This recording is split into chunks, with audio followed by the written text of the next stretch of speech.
Друзья, всем привет! Каждый из нас всегда мечтает иметь самых лучших голубей, но не всем это удается. Сегодня я расскажу 10 уникальных секретов от лучших голубевода мира, секреты, которые вам даже друзья не будут рассказывать, чтобы вы их не опередили. Садитесь поудобнее, а мы начинаем. Хорошие результаты в голубеводстве можно получить только если у вас здоровые голуби. Весь успех содержится в получении качественных пескунов от качественных родителей. Не доверяйте яйцам с пористой скорлупой и с тонкой скорлупой. Если птенцы не погибают в яйце, в большинстве случаев вылупится слабая птица, редко или никогда птица с жизнеспособностью, даже если это один из ваших лучших голубей. Яйца должны быть блестящими, как у здоровых голубей. Избавьтесь от яиц с пористой скорлупой. Когда вы кольцеваете недельного пескуна, вы должны обратить внимание, какие у него ноги, если тоньше, чем у цыплят того же возраста. Такая птица никогда не будет сильной, энергичной и здоровой. Избавься от нее. Он голубь без будущего.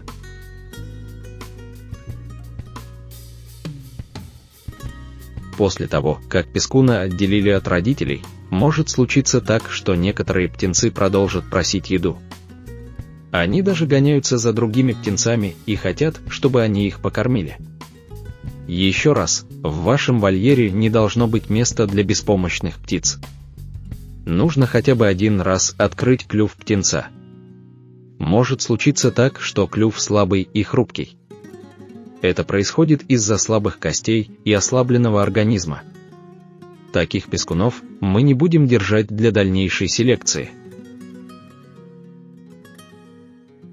Что мне нравится в молодых пескунам, помимо их здоровья, так это то, что я вижу их привязанность к своей территории с самого раннего возраста. Птицы, которых я могу поймать в темноте, потому что знаю, где они находятся всегда в одном и том же месте, часто оказываются лучшими птицами. Мне не нравятся голуби, которых приходится искать, потому что они могут быть где угодно. Голуби, которые не чувствуют привязанности к своей территории, редко бывают хорошими птицами. Эластичные перья в крыле. Мы должны быть в состоянии согнуть последние несколько перьев, не сломав их. Это важно, даже необходимо для голубей, которые летают на большие расстояния. Вам следует взглянуть на крыло голубя, который провел много часов в полете. Вы заметите небольшой изгиб на последних перьях.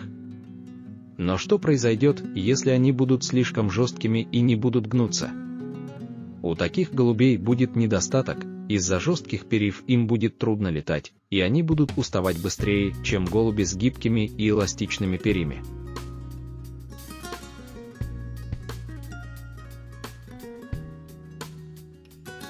Большинство чемпионов меняют партнеров пар каждый год.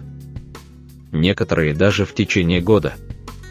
По причинам, которые по меньшей мере загадочны, качество потомства от хороших пар ухудшается, если голуби спариваются в течение более длительного периода времени.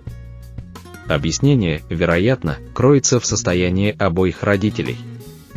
Исследование показало, что многие качественные голуби были выведены из молодых голубей. Это не значит, что голуби старшего возраста не выводят качественных птенцов. Проблема старых голубей заключается в плохом качестве зобного молока.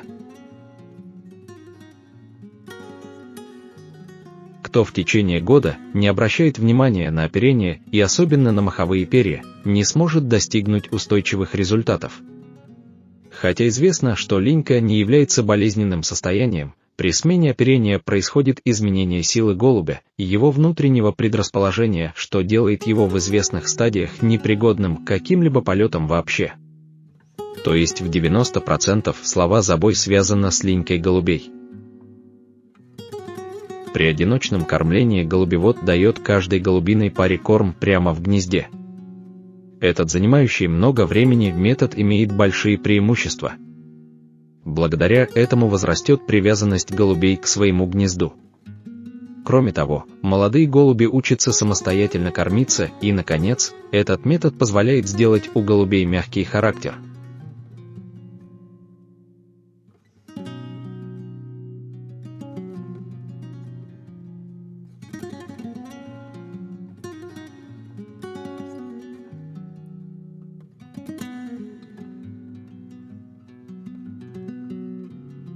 Вроде бы незначительный аспект, но он крайне важен. Новый вольер необходимо побелить.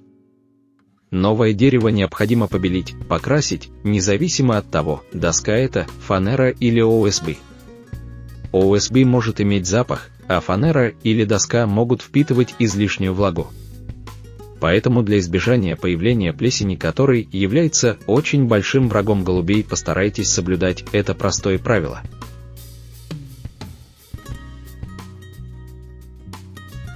Скрытые болезни у голубей или проблемы с оперением можно очень легко определить. Все, что нужно, это купание голубей.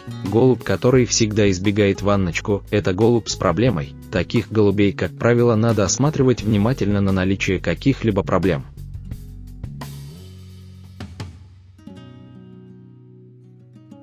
Друзья, всем спасибо за поддержку. Это только несколько простых советов, которые приведут вас к успеху. Старайтесь покупать голубей только у людей, которые имеют результаты, а не хорошую рекламу. Это упростит ваш путь к успеху.